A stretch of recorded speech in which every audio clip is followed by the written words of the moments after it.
Hello दोस्तों, part 25 सुनाने जा रहा हूँ। दोस्त, सबसे पहले पेंसठ बाबा का स्वागत है मेरी ये सोच विज्ञान किताब में। दोस्त, अब पेंसठ बाबा अपनी ज़िंदगी में आँखों से देखी हुई और अपने हृदय की गहराई से महसूस करके ये तजुर्बा आप लोगों के सामने रखते हैं। ध्यान से सुनना।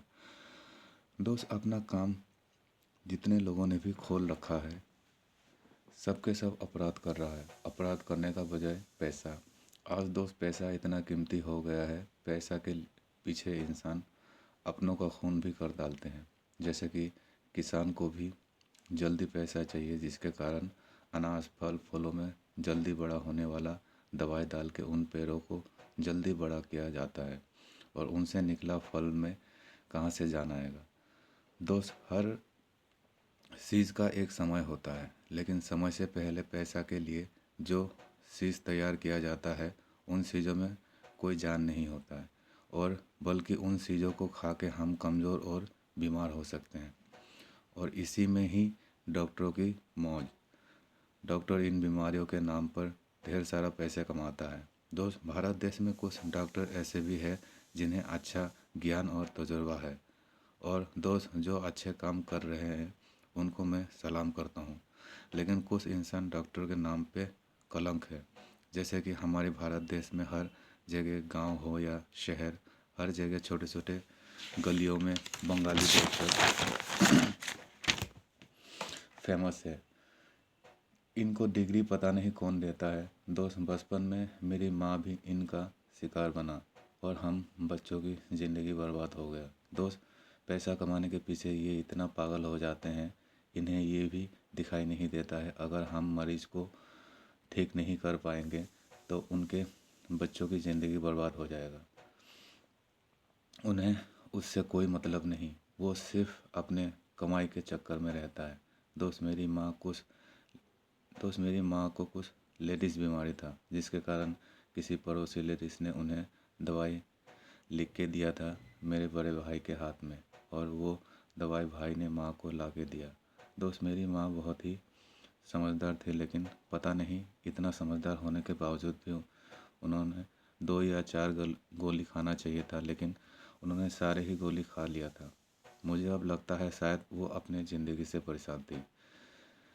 ज़्यादातर पापा के चक्कर में मेरे पापा भी उन्हीं भूखे नंगे में से थे, जिन्होंने शादी करके घर तो बचा लिया, लेकिन अब घर कैसे चलेगा ये उनको नहीं मालूम था। काम के वास्ते घर से दूर रहते थे।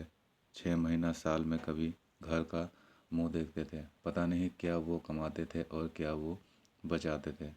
माँ उनको समझा समझा के थक चुकी थी, इसलिए मुझे लगता है उन्होंने पापा से तंग आकर ज़्यादा गोली खा लिया था मरने के लिए। शाम को गोली खाकर सो गई, लेकिन सुबह 3 बजे करीब उनकी खाया हुआ गोली असर दिखाना शुरू कर दिया था। मुझे अब ऐसा लगता है सारे गोली उनको रिएक्शन कर गई। सुबह बहुत ही बुरा हाल था, आँख उनकी लाल हो गई थी। हम भाई बहन भागते भागते पास के बंगाली डॉक्टर को घर बुला लाया। बंगाली डॉक्टर की गलती ये था, मरीज का हाल देखकर उन्हें अस्पताल ले जाने की सलाह देने की जगह उन्होंने सोचा बड़ी मुश्किल से एक ग्राहक फंसा है, उसे क्यों हाथ से जाने दूं। दो बंगाली डॉक्टर था, एक कहता है दूध पिलाओ और दूसरा आके कहता है दूध किसने पिलाने के लिए कहा। कोई इंजेक्शन लगा के जाता है तो कोई गोली खिला के जाता है। दोस्त, अफसोस इस बात की उन बंगाली डॉक्टरों की कोई भी इलाज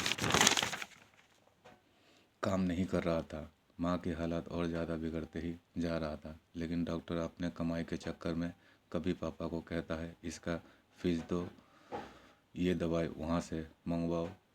पूरे दिन यही करते हुए हो गया, लेकिन माँ का हालत ठीक होने का जगह और हालत बिगड़ते ही जा रहा था। तो उस समय हम लोग छोटे छोटे बच्चे थे, हमें तो कुछ भी समझ में नहीं आ रहा था, और ऊपर से पापा भी सीधा साधा, जिसके कारण उन बंगाली डॉक्टरों ने अपने कमाई के चक्कर में हमारी माँ की जान ले ली। तो उस रात की 8:30 बजे की बात थी। माँ की हालत जब ज़्यादा बिगड़ते हुए डॉक्टर ने देखा तो पापा को रूम से बाहर ले जाके कहने लगे इन्हें अब अस्पताल ले जाओ। दोस्त उस समय हम सारे बच्चे माँ की पास ही बैठे थे, लेकिन माँ ने कब दम तोड़ा हमें पता ही नहीं चला।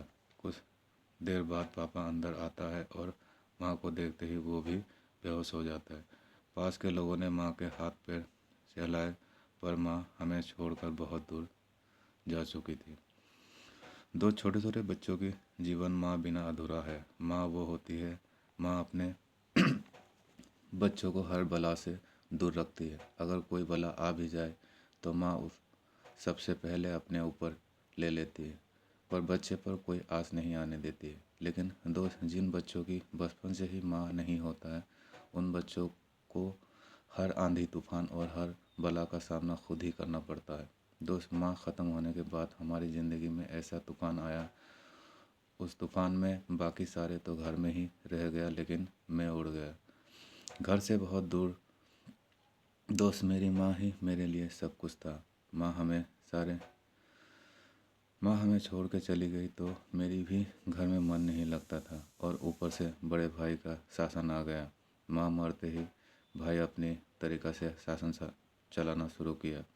पापा तो घर में रहते ही नहीं ना, काम के सिलसिले में वो हमेशा ही घर से दूर ही रहते थे। घर में क्या हो रहा है ना पहले खबर लेते थे और ना ही अब लेते हैं। हम भाई बहन भूखे प्यासे ही दिन बिताते थे, लेकिन कभी किसी के पास नहीं जाते थे मांगने के लिए, क्योंकि हमारे घर ज़मीन अपना खुद का था। लेकिन घर में अक्सर राशन पानी खाली ही रहता था, क्योंकि पूरे घर में एक ही कमाने वाले थे, वो भी बहुत दूर रहता है। हम बच्चे किसको अपनी दुख सुनाए। ऊपर से बड़ा भाई छोटे छोटे बात पे कभी बहन को मारती, कभी मुझे मारते। मतलब ये समझ लो, माँ मरते ही हमें वो दिन देखना पड़ा जो हम लोगों ने कभी सोचा भी नहीं था। दोस्त, ऐसे ही कुछ दिन बीतने के बाद मैंने अपने हाथ एक ज्योतिष को दिखाया था। ज्योतिष ने बोला, तुम्हें बहुत दूर जाने का संभावना है।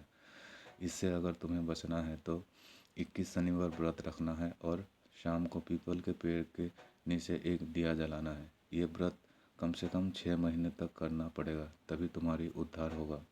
मैंने मुश्किल से 4 या 5 शनिवार करा और छोड़ दिया। तभी कुछ दिन बाद ऐसा परिस्थिति आया, मुझे घर से भागना ही पड़ा। दोस्त, मुझे भी बचपन से ही फिल्म हीरो बनने की शौक़ था, लेकिन यहाँ आके जीरो बन जाएगा या फिर अपना ही फिल्म बन जाएगा, ये मुझे नहीं मालूम था। दोस्त, घर से दूर जाने की बात से मैं बहुत खुश था, लेकिन एक सीधा साधा बच्चा घर से बाहर जाएगा तो दुनिया वाले उसका इस्तेमाल करने की कोशिश करेगा, क्योंकि लोगों की दिमाग में अक्सर यही आता है, उसके कोई यहाँ है तो नहीं, कहाँ जाएगा, यहीं पर पड़ा रहेगा मेरे गुलाम बन के। दोस्त, लोग कहते हैं ना, सीधा पेड़ को हर कोई काटना चाहता है, लेकिन टेढ़ा पेड़ को कोई नहीं काटता। दोस्त, हम ऐसा सीधा पेड़ बने, हर कोई हमें काटते थे और मैं भी उनके हाथों काट जाता था।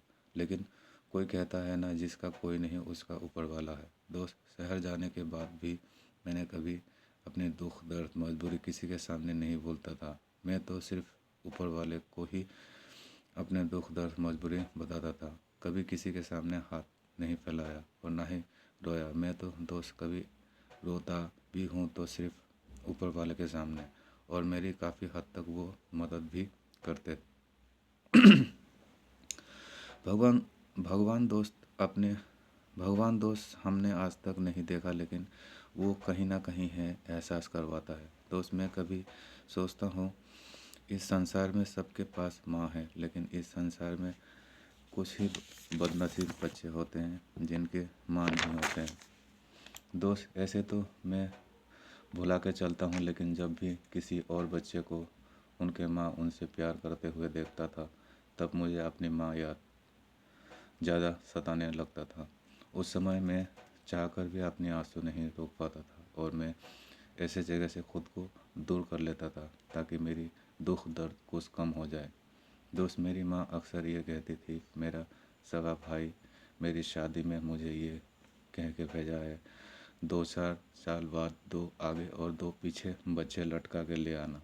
अपने मायके पता नहीं क्यों उनकी ये बातें अक्सर मम्मी को परेशान करते थे। उनका भाई ये बात इसलिए कहता था क्योंकि वो चाहते थे किसी सरकारी नौकरी करने वाले से माँ की शादी करवाने की, लेकिन मम्मी ने एक मज़दूर को चुना था और एक मज़दूर का ज़िंदगी उनके भाई को मालूम था। इसलिए जब भी हम लोग पढ़ाई लिखाई में ध्यान नहीं देता था तो वो रात को दो काम करती थी। माँ रात को हमें सुला के वो सस्ती थी क्रीम पाउडर सेंट लगा के सोती थी।